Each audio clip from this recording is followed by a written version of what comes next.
Greetings. I'm Bill Eddy, and I'm going to be presenting today on how children absorb their parents' emotions in divorce. And it's the same in separation, even if a couple was never married. This is how children absorb their parents' emotions going through this phase and thereafter. And so I'm Bill Eddy. I'm with the High Conflict Institute. I've presented on other topics before for families divided. And what we're seeing is that parental alienation is primarily an emotional process. And let me just back up a little bit and say when a child resists or refuses contact with one of their parents, then we have to look at two possibilities. One is estrangement, that that parent's been doing something, perhaps engaged in abusive behavior with the child, domestic violence with their partner, other kinds of negative behaviors, which is one possibility and should always be checked out. But the other possibility, rather than the child being estranged from the parent because of the parent's own behavior, is that the child has absorbed alienating emotions and behavior from their favored parent. But this has been a mystery in many ways to people. How does this happen? And people argue whether it happens. Well, it's getting clearer how it seems to happen. And that's what this webinar is about, is understanding how the emotions are absorbed by a child from a parent who seems to be the favored parent. And we're going to see how this happens. Because what often happens in court, and I'm a lawyer as well as a therapist, as well as a mediator, but often what happens in court is everybody's guessing. Well, you must be doing something. You must be telling the child these things, or you must be trying to turn the child away from the other parent, things like that. Well, there's a possibility that what's going on is much less conscious than that. And I've always been one to say that with parental alienation, where a child resists a parent because of favored parent's behavior, that often the favored parent really doesn't know what their behavior is or doesn't see it and doesn't have the same intense emotions about the other parent that the child seems to have. So I want to talk about what may be going on. Now, let's think about the separation and divorce process. Parental emotions are heightened. That's for sure. This is a traumatic time, an angry time, a sad time. This is difficult for everybody. And it's understandable. This is not an easy time to go through. And so what happens is people express their emotions towards each other. They tell their relatives about how they're feeling, and they may or may not tell their children how intense their feelings are. But what we call high conflict emotions are when parents share the full intensity of their anger, the full intensity of their anxiety and fears, the full intensity of their sadness around the children. And so we see, maybe 20% of kids resist a parent during the separation and divorce process. And for many of them, it continues thereafter. And 80% of kids don't seem to show this kind of behavior. So it seems to be related to the high intensity emotions or the high conflict emotions rather than the ordinary emotions. And the high conflict emotions I think of as the pure intense anger, the intense and the repetitive. So the child's exposed to not just one angry expression, but repeatedly is exposed to angry expressions or sadness or anxiety, that they're absorbing the parent's emotions. And how does this work? Well, there's some research that I came upon about a year ago that explains maybe what's happening. And it's about the amplification of intense emotions.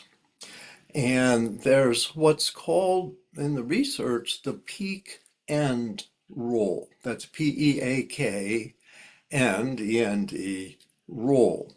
That when someone is talking and they're describing an event and they're excited about it, it may be very positive or maybe very negative, but the intensity of emotions is what seems to be remembered and passed on to others.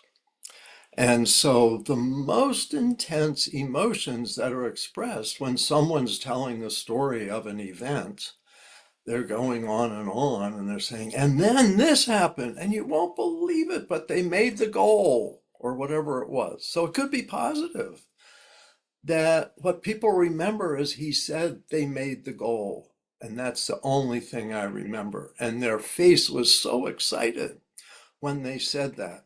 I walked away and that image and those words remained in my mind.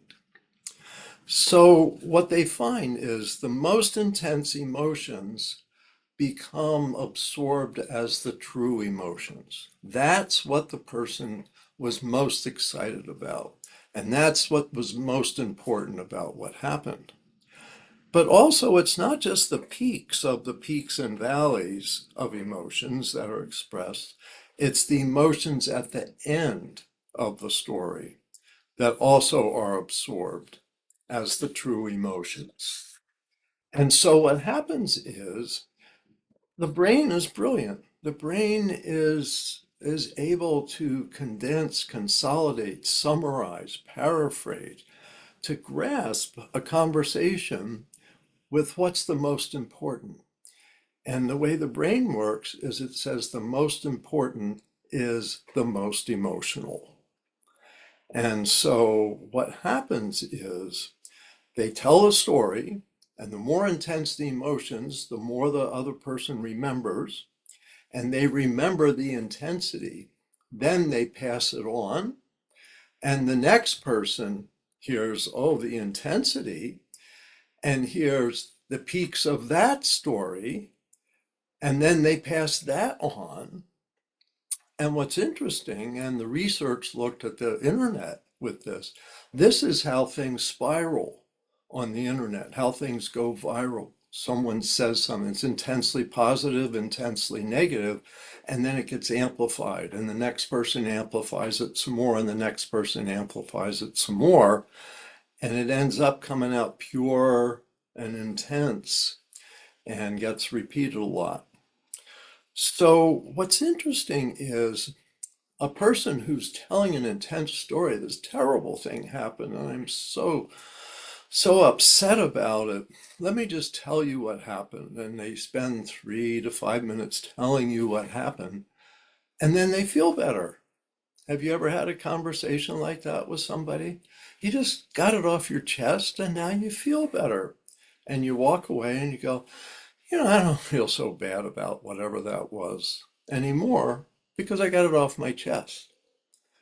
Well, what if the person you got it off your chest to doesn't know that now you feel better? Say, oh, I got to go, catch you later.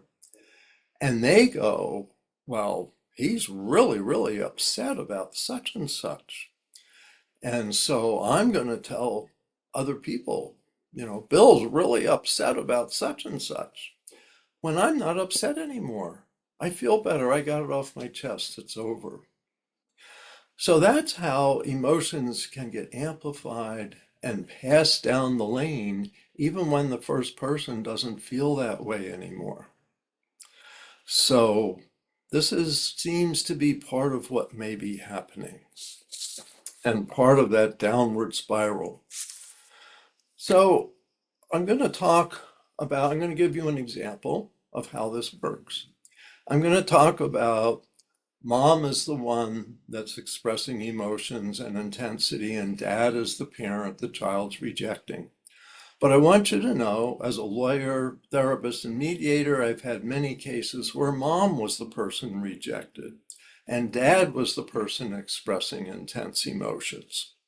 So just because I'm using this example doesn't mean it's always moms that engage in alienating behaviors. Dads engage in alienating behaviors as well. So let's go to my intense example.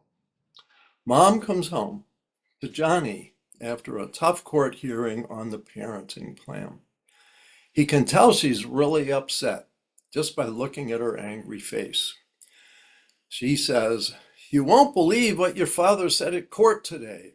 He said that I was telling you to reject him. How absurd. I hate the man. I can't stand him. I would never tell you to reject him. How dare he say that? Actually, he has some positive qualities, but I think I'm the better parent.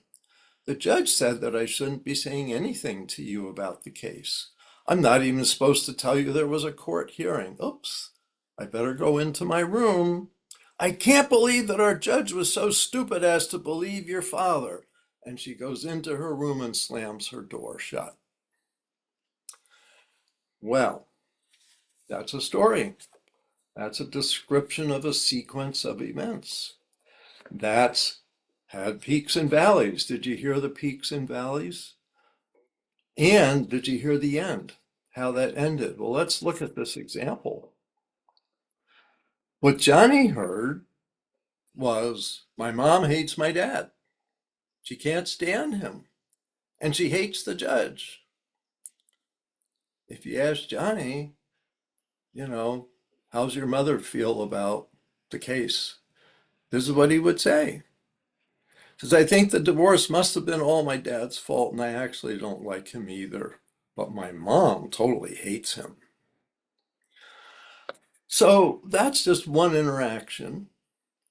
And I want to talk about the science of amplification here. So this is from the research article on amplification and the evaluation of multiple emotional expressions over time. And I should tell you, this is research on adults. And I'm going to talk more about children and why they absorb emotions and can't not absorb their parents' emotions. So I'm going to get to that. But first, just some high points about the science of amplification. And I give you the quote from the research if you're a lawyer or a therapist or you want to look into this further. This way, you know I'm not making this up. This is a quote from the abstract for the research. The thing it's saying is that to make sense of social interactions, our brains aggregate sequential information. They put together the high points. So they did 9 studies to see how does this happen. And the central part of social interaction, they said, was how we evaluate others' emotional responses. The results suggest that when you put together, you aggregate a sequence, and this could be of images or videos, because they do tests with videos to see what people remember, with varying degrees of emotion, that the perceiver, the person watching, overestimates the emotional intensity. They overestimate the average emotional intensity. So if you took the average emotional intensity of what I just read to you that mom said to Johnny, you'd probably say, well, she got pretty upset, but she also actually said some positive things. Let's look at that. Yeah, she said dad actually has some positive qualities, but I think I'm the better parent. Well, that's a mild thing that almost all parents could say. Um, and that was a calm moment in her 3-minute description of what happened at court that day. So you would think the average would include that, and it'd come out kind of, she's moderately upset, mildly and extremely, so you would probably say moderately upset. But what the research shows is people overestimate it, that the stronger memory of more emotional expressions. So the emotional intensity affects what you remember. And that basically they affect the perception of sequential emotional information, which may affect repeated emotional estimation. So just a lot of words there, but I think you're going to get the point. Is the more it's repeated, the more intense it is. That's it. So here's, in a nutshell, the science of amplification shows us amplification is larger for negative emotions than positive ones. This is going to be significant in a few minutes. People attend and respond to faces expressing emotion faster than those not expressing emotion. So if there's two people talking and and their face is showing more emotion, that's where your attention is going to go.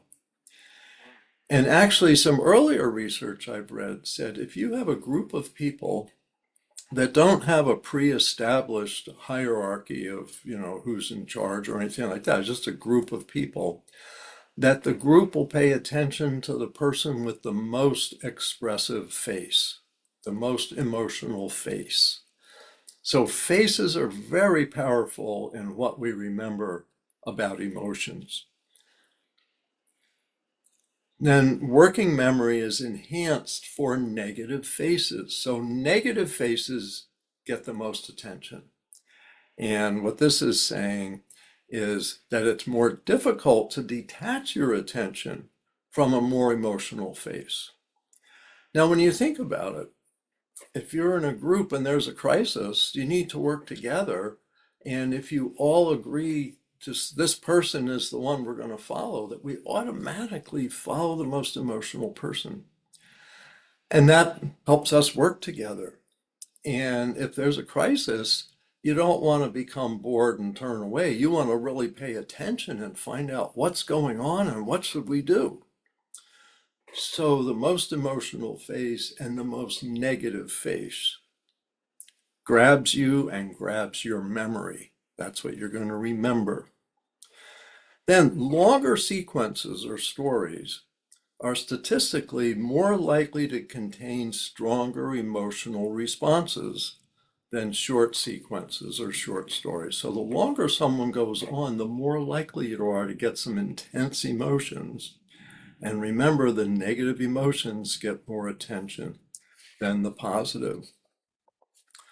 So let me show you a little chart here of the science of amplification. So let's look closely at this.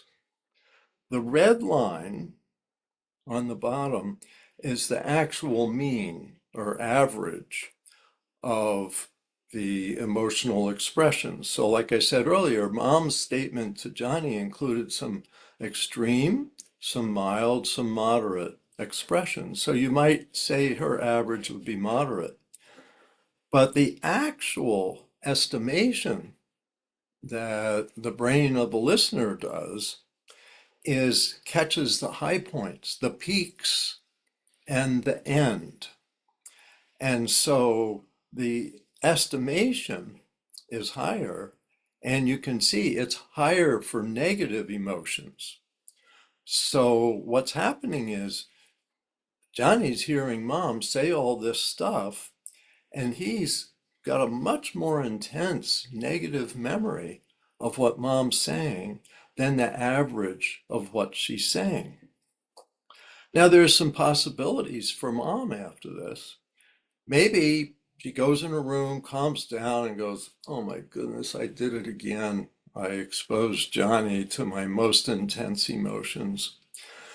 I've got to come out and give him some repairing statements. I would say, Johnny, I just said some really intense negative things about your dad, but I want you to know I support your relationship with him, and he's got a lot of good qualities, and there's things you can learn from him, and I want you to have a good relationship with your dad. So I'm sorry I said those extreme things. I was just upset for a moment, and it's my job to calm myself down, and I have. And I just want you to know, you know, I got a lot of positive stuff for you to remember as well. Okay? And so that's going to help help Johnny a little bit not feel that it's just so intense. And especially a repairing statement at the end of a conversation may help tone it down a little. But it's still possible that his memory of that day is his mom with an angry face saying, I hate him, I can't stand him. So it's better to not even say this stuff in the first place, to always moderate your expressions around the child and to protect the child from your most intense emotions. So this helps demonstrate to us, looking at this chart, how this seems to work. So let's talk a little more about what Johnny remembers. He remembers, I hate the man. I can't stand him. How dare he say that? I can't believe our judge was so stupid as to believe your father. He only remembers. Now, hopefully, he'll remember the repairing statement that came later, but he might not. Because remember, it's not as intense. Her face isn't, and it's not negative, it's positive. If she expresses the positiveness with some strong emotion, that might help. It's like, I really, really, really want you to have a good relationship with him. You need to have a father, and he's a decent man. A lot of times that doesn't happen. When people express high conflict emotions, the 10 to 20% of people that do that don't usually do repairing statements. And so mom may just leave Johnny with this memory of these intense negative things. Now, if you interview Johnny, and evaluators do, therapists do, etc., and say, why do you dislike or fear or hate your father? He'll say he hates him, can't stand him, the judge is stupid. And if he asks what he thinks his mother feels about his father, he'll probably say the same thing. She hates him, can't stand him, and she hates the judge. And that she's perfect because she only tells him positive things about herself. So let's say this is a mom went into her room, slammed the door, and came back out, didn't say any repairing statements, and just, went about her day. But off and on, you could see she's still grappling with this. And unfortunately, a lot of people don't really move through the grieving and healing process, which helps put things behind them. So they simmer. And so if you're a parent who simmers, then your child may be absorbing this long story about dad's a bad guy. So let's look at which emotions are amplified. So keep in mind, negative emotions are amplified more than positive. So what are negative emotions? Anger, rage, that's extreme anger, fear, anxiety, worry, um, sadness, all the negative emotions. And what's interesting is I've had cases, I remember I've had many cases where there was anger, that a parent was expressing anger at home. But I had a case where the mother was very anxious and the daughter um, decided she needed to have no contact with her dad. And it seemed to be because her mother was so anxious, she absorbed her mother's anxiety. And her mother wasn't angry, and actually there's a history, a court case history, that she'd been lectured by the judge not to be anxious and not to share her anxious emotions with her daughter, not to share her anger. And so she didn't. She was very careful not to share her anger with her daughter, but she shared her anxiety. She's like, oh my goodness, what are we going to do? And she could not show she could not show her anxiety. She was totally consumed with anxiety. And when I met her after she'd been through most stuff in her court case, I was just struck by how anxious she was. And I believed her when she said, for the last 2 years, I have not been saying anything angry about the father. which is what the judge told her. Said, don't share your anger at the father with your daughter. Don't say angry things about him in front of your daughter. And I'm sure she didn't. But she's constantly sharing her anxiety in front of the daughter. And the daughter didn't have to go think too far as a teenager to figure out she's anxious about dad. And so if I just end my relationship with dad, and it's not this conscious of a process, it's like a feeling thing. The child's like, I got to resolve this emotional tension, so I'm going to go with mom.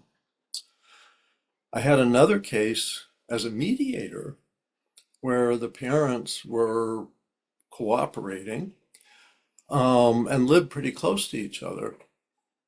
But dad said the daughter was 12, and he says, she's starting to say she doesn't want to see me. What are you doing? What are you saying to her?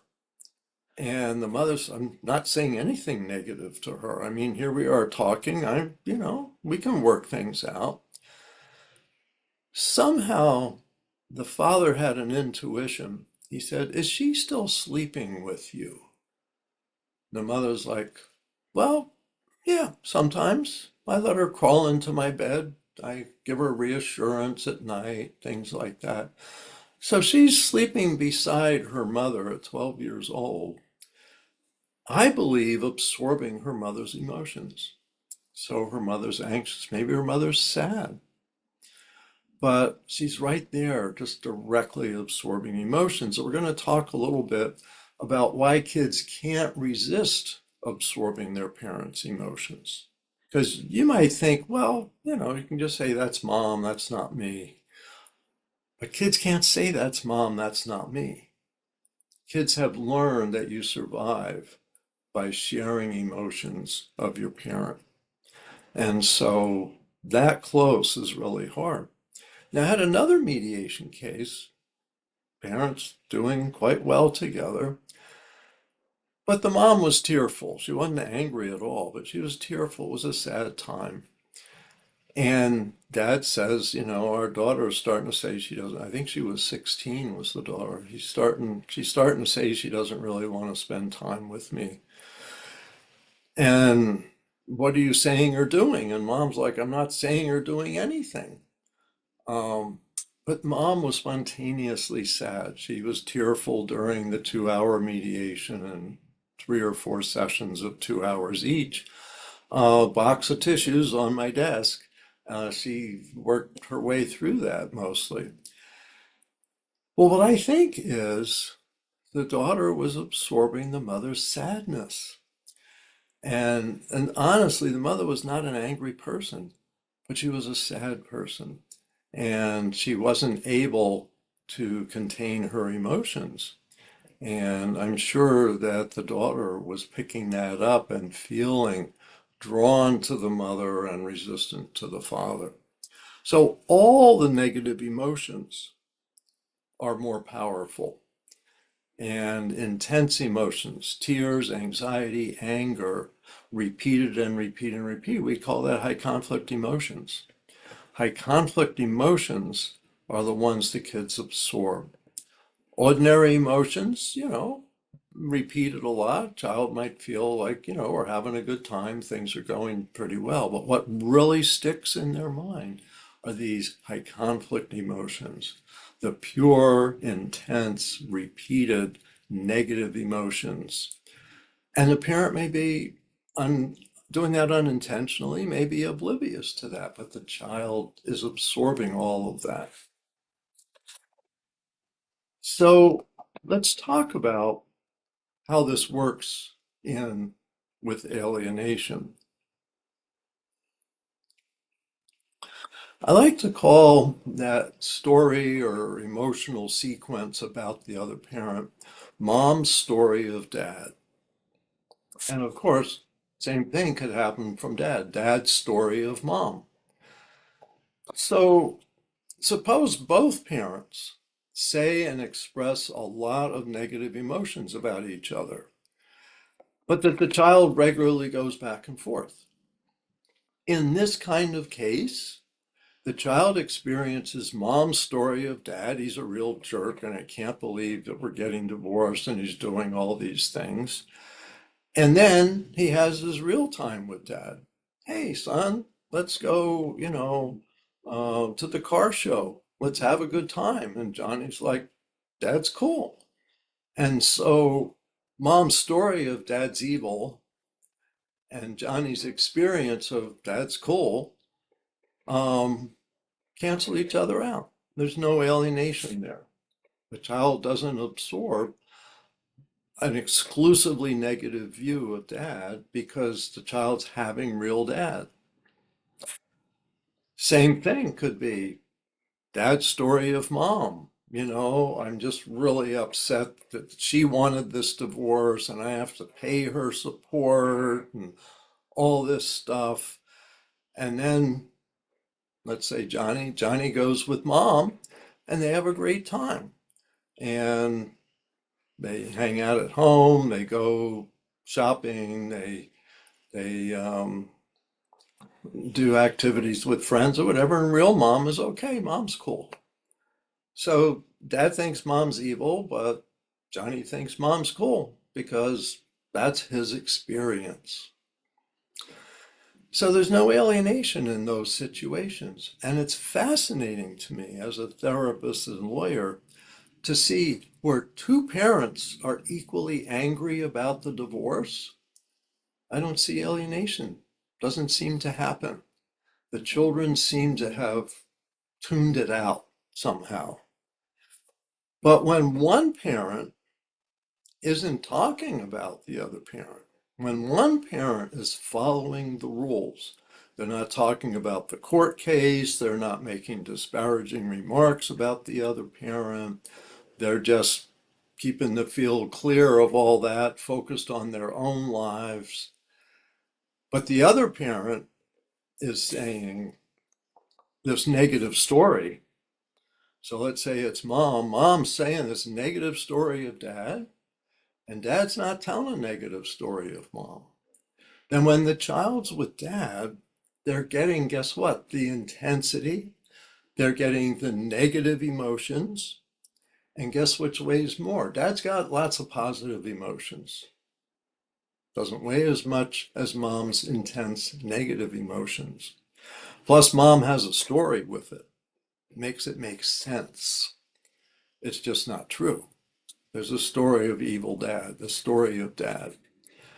So if you have a case like this, and dad's following the rules, and mom's going ahead, you're at high risk of alienation.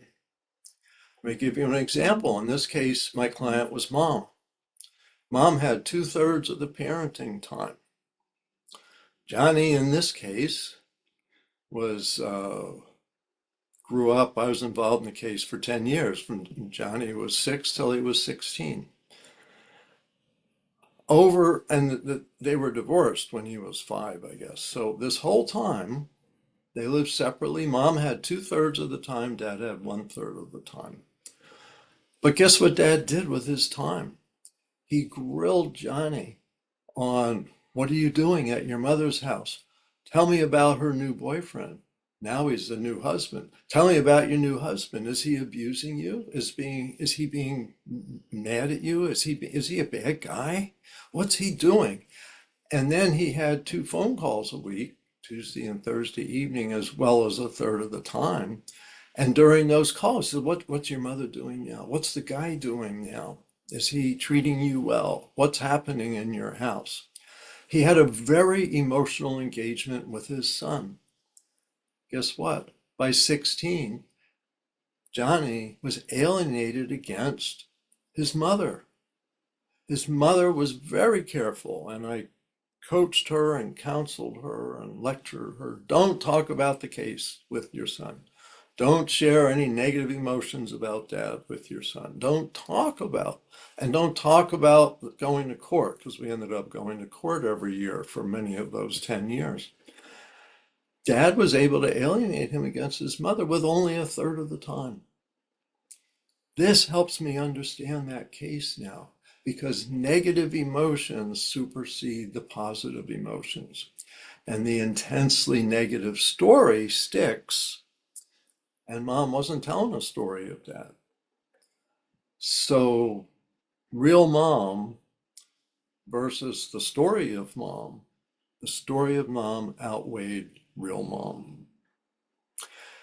And now we can see that, especially if there's no contact.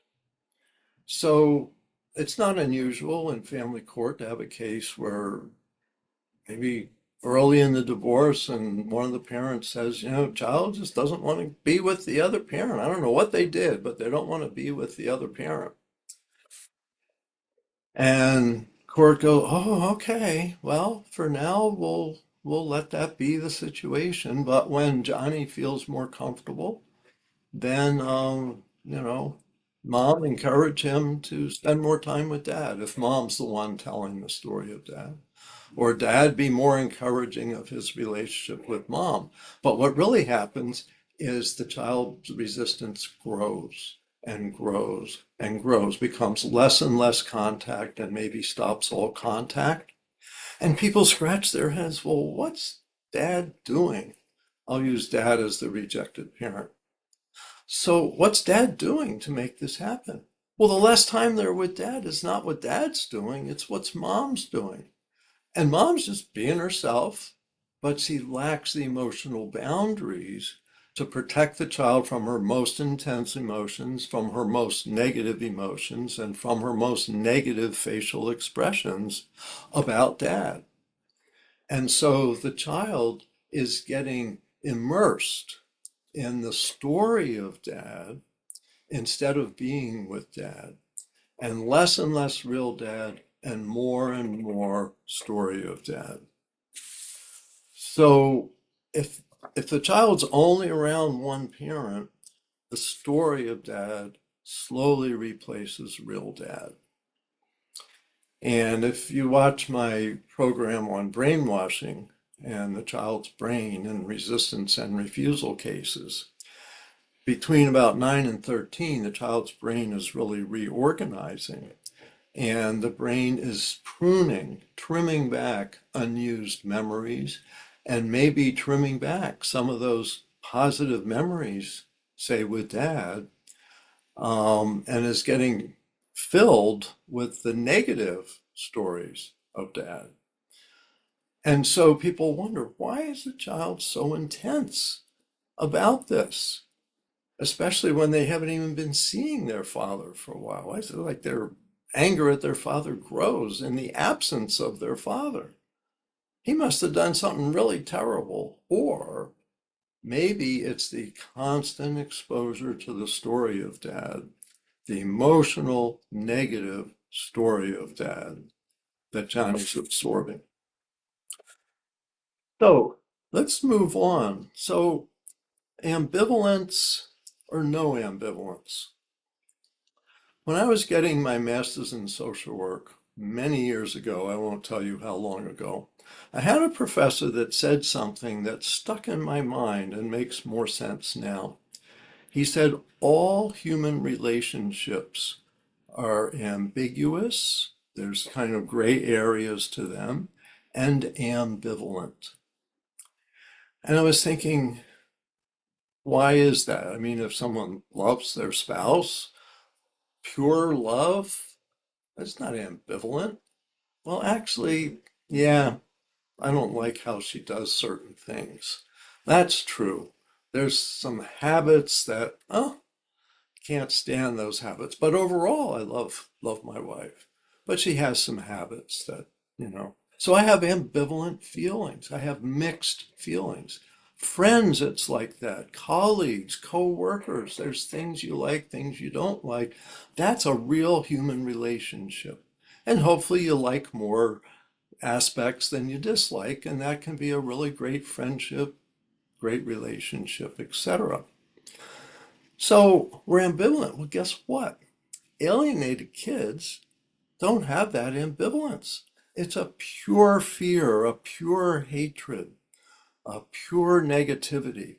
If they are required to see the other parent, forced to see that parent, let's say for an afternoon, you know, Court said, okay, we're going to order gradual increase in visits. You're going to have a 2-hour afternoon visit on Saturday. We'll start with that. The child spends the 2 hours telling the story of dad to dad. You're a jerk. You're an idiot. You know, I can't even look at you. You disgust me. And people go, where's this coming from?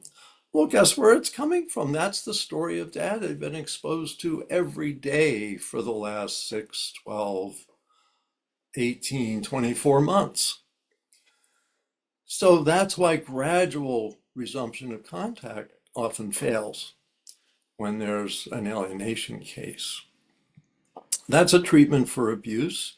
When there's been abuse, gradual reconnection makes sense.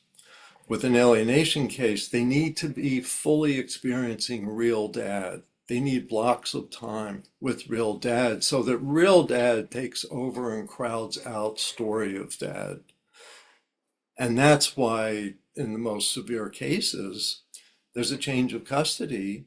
Child goes with real dad to a weekend activity, and within 24 or 48 hours, child's back to normal with real dad because real dad's an ordinary, decent person. And they're away from the story of dad.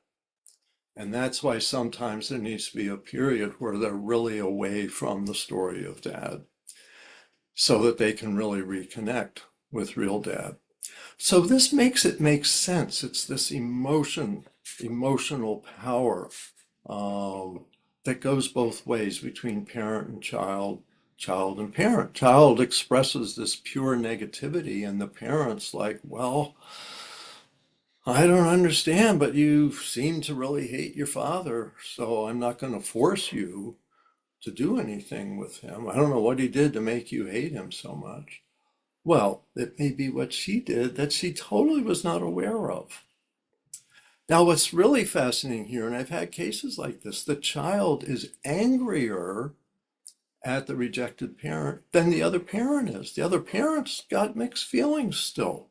They're ambivalent because they spent years with this person. They had a child with this person.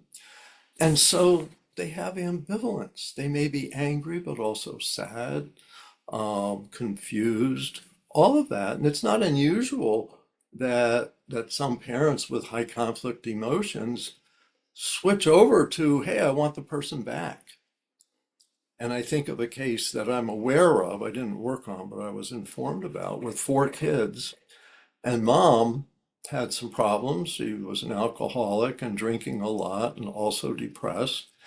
And dad spoke negatively of her, and they separated, and the kids stayed with dad and became more and more negative about mom. Mom's a mess, mom's this and this, and stopped having contact with mom for a while. Even went to court and kids testified, we don't like our mother. She's a terrible person. And because she was an alcoholic and because she was depressed, she did have problems. And so it's hard for her to deny that. But guess what happened? She got herself together. She got clean and sober, went into recovery treatment, attended AA groups, worked on her depression. I don't know, maybe she got some good medication, some good counseling, and she put herself together. Well, guess what? She suddenly became much more appealing to dad. And dad initiated a reconciliation with mom. And they did reconcile and move back in together. Now there's 4 kids, and they've been varying degrees of alienated against her. The youngest one, the least. The youngest one, I think, was still going back and forth. The oldest was getting ready to go to college. She wanted nothing to do with mom and couldn't wait to get out of the house, and there was no reversing her negativity towards mom. The middle 2 kids took a while, but slowly came around the bend to having a decent relationship again with mom. So this is a fascinating example of how the emotional repetition can influence kids with the story of mom. And yet, real mom really became a pretty cool person. And the story of mom was outdated. Some of it may have been true. And so that was an interesting reconciliation. So, understanding how adults are ambivalent, but children in these cases don't have ambivalence, makes a lot of sense. They're getting a purely negative message over and over and over again because that's what the parent's expressing to the child. And they don't say the positive stuff much, especially if a parent has a lot of high conflict emotions. They often don't have any of the positives. It's all the negatives. And that's what the child absorbs. And that's the message they get. So I want to talk briefly about why children can't resist their parents' intense emotions. So here's some research that talks about how emotions are transferred from one person to the next. And this is unrelated to alienation, but it applies. So, emotional contagion, when someone expresses emotions, the person that's receiving them has two levels of reception. One is the biological level, and I'm going to talk about the amygdala, how your amygdala gets hooked by intense emotions and negative emotions, which may be the dynamics that I've just been talking about, may relate a lot to the amygdala in the middle of your brain. There's also the unconscious schemas or beliefs. So when an emotion's coming at you, it may remind you of fundamental beliefs that you have so that you absorb more or less. In other words, adults don't absorb each other's emotions 100%, but we may 50, 60, 80%. It really depends on these two filters, the biological filter and the schema filter, the history of your beliefs about relationships and emotions. So that's called emotional contagion. Now, once you've heard it, you still have an ability to regulate emotions. And we all develop this as we grow up. We're not born with this. This is slowly developed. And the way the brain develops, we're looking at probably by about 25 years old that this is fully developed, is your management of emotions, your management, your regulation of emotions. So now you've got an emotion lingering in your head. Your amygdala may have caught it, your schema may have caught it, but you can reappraise it.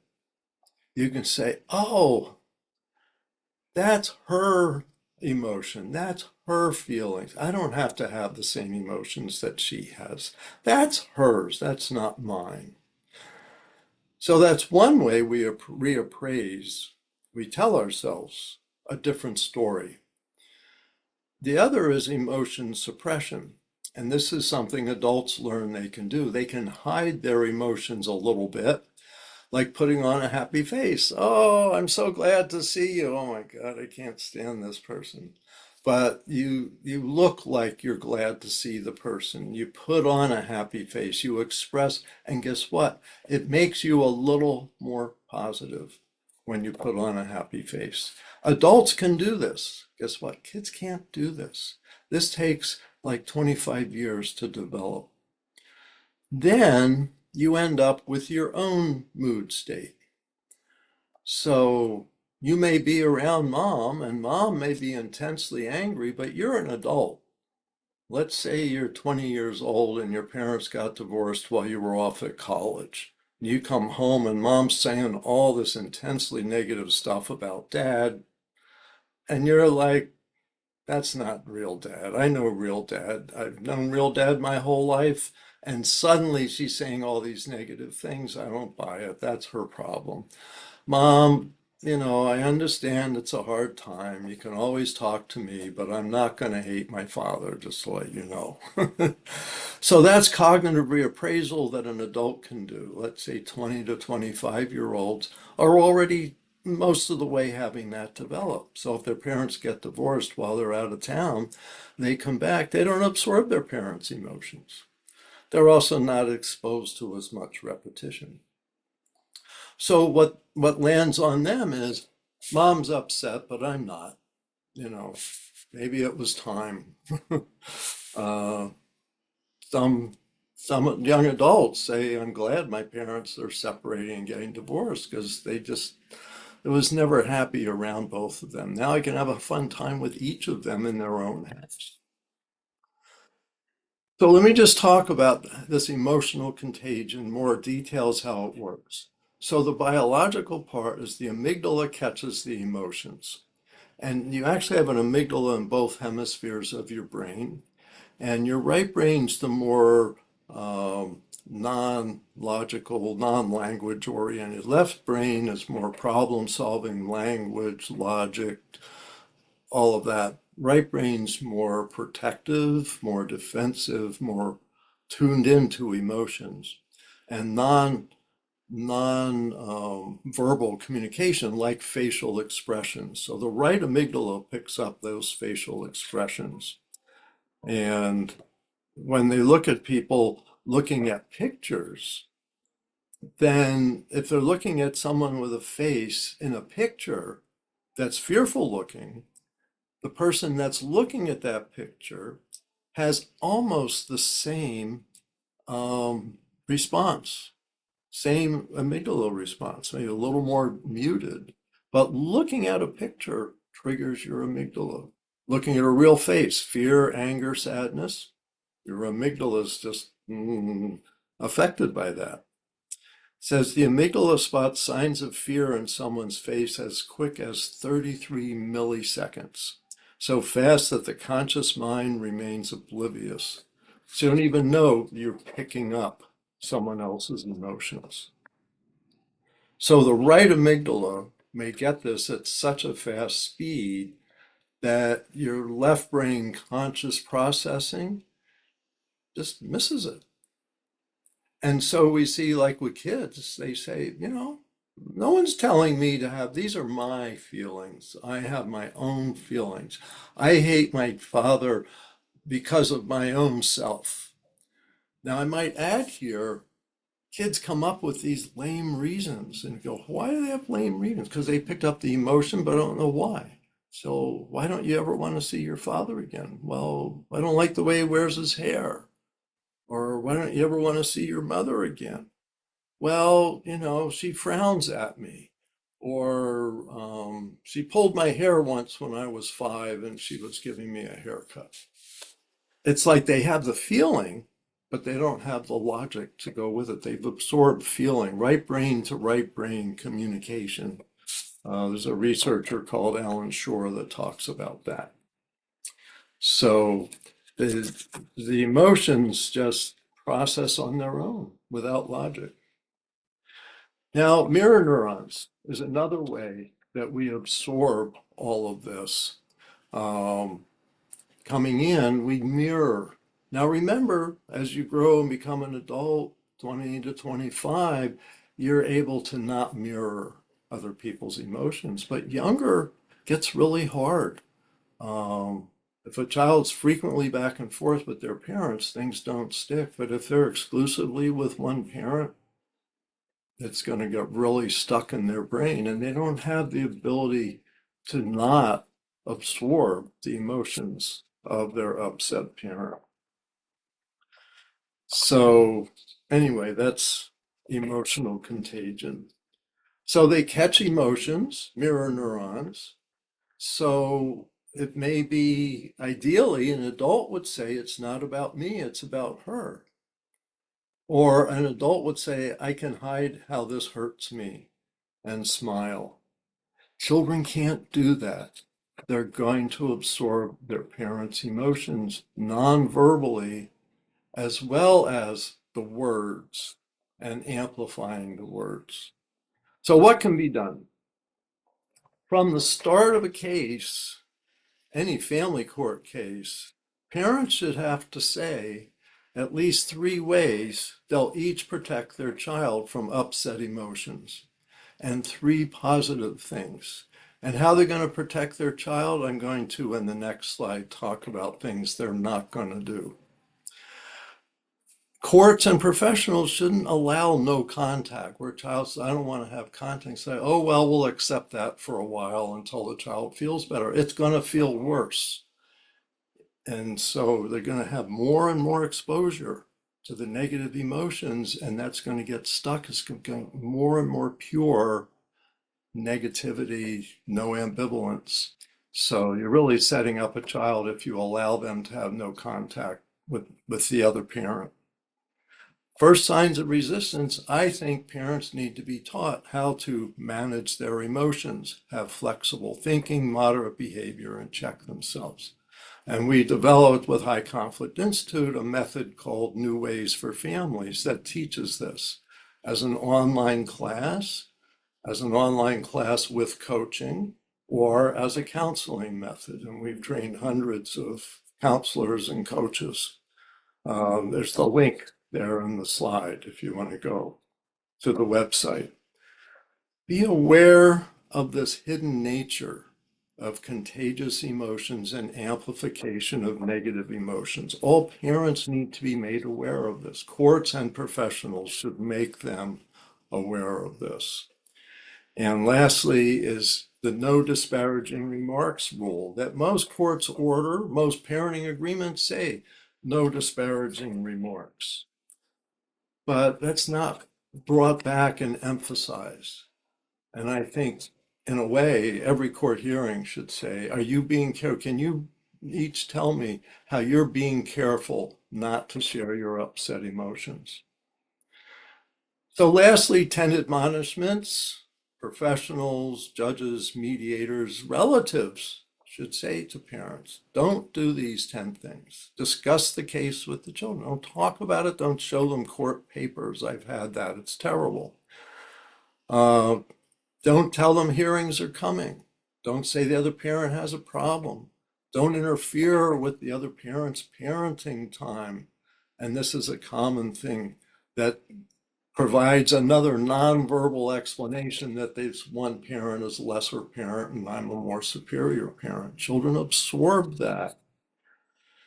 Don't compare parenting abilities. You know, my mother's no good at math. How do you know? Well, my father said that.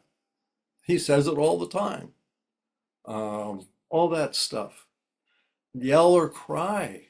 Had cases where crying, you know, it just pulled the child right back. Crying in front of a 3 or 4 year old, I don't want you to leave. I'm going to miss you so much. This is a weekend visitation with the other parent, access with the other parent. You go through that, the child's going to be overwhelmed. I've had that with kids as young as 3 and 4, having their parent cry before doing that. I used to run a university child development center, and we'd have parents of 3 and 4 year olds who couldn't let go of their child. They bring their child, and I'd say, "Don't you have to get to work?" And they'd say, "Yeah, but my child's gonna miss me." And it's like, your child's gonna do fine. Look, you go out the front door, and in 5 minutes, I want you to come around the corner and look in the classroom where your child is, and they're gonna be having fun. I've even walked them around and showed them, see, and the kid's having a great time. It's the parents' emotions that were overwhelming. But with repetition, the kids absorb that. Don't ask the children to report on the other parent. That teaches them to be a soldier in a war that doesn't exist. And it's just, anyway, beyond description how wrong some of these behaviors are that people do without thinking. And of course, don't discuss reasons for the divorce, blaming the other parent. So, in summary, parents, relatives, professionals need to be aware of how negative emotions have more weight than positive, how long stories, peaks and ends have more power, that people amplify that. That if you ask a child, why do you feel the way you do, you're getting an amplification of what a parent may actually feel. So be aware of this. And my hope is that all professionals and all parents will learn the lessons of this webinar at the beginning of separation and divorce process, so they don't make the mistakes of sharing their fully intense, pure negative emotions about the process they're going through with the children. Talk to a therapist, talk to family members, and tell them, I just need to get it off my chest and I'm protecting my kids. I'm not going to have this conversation on the phone because Johnny's right here. Not have this conversation at an exchange of parenting time. So I hope people get the idea here and pass it on. And thank you so much. And check out our website, highconflictinstitute.com, for more information. And sign up for our newsletter. And you'll get information. Also, we're setting up a second website with information specifically for individuals. So that there'll be a lot there. So look on our newsletter. On the home page, scroll down to where it says sign up for our newsletter, highconflictinstitute.com. Thanks so much and best wishes.